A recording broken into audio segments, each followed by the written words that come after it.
Армысыздар ағайын. Абай облысы Семей қаласы номер 45-ші жалпы орта білім беретін мектептің жоғарғы сынып оқушылары ұлы жеңістің 80 жылдығымен құттықтайды. Құттықтаймыз! Құттықтаймыз! Құттықтаймыз! Жауынгер біздің сарлақтар, жауды жеңген солдаттар, ардақты отан ел үшін, бақытты туған жер үшін. Оқ барады күні түн, жатты жерді от қарып, алға қарай ұмтылды батыр қазақ оқталып. Жер жүзінде нұр шашып жеңіс күні, жақсы үміттің шырағы жанды міне.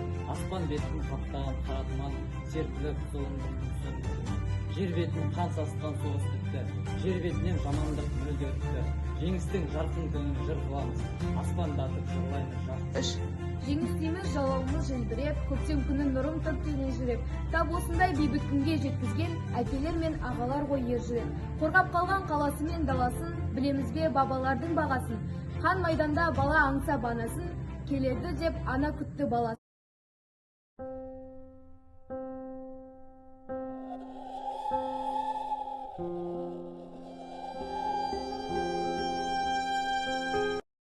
Сәлеметсіздер ме, анашым, әкешім? Міне бүгін сағат кешкі 7-те уақыт тауып сіздерге хат жазып отырмын. Әскердегі өмір қиындау болса да үйреніп келем. Барлығы жақсы, уайымдамаңыздар. Сіздерді сағындым.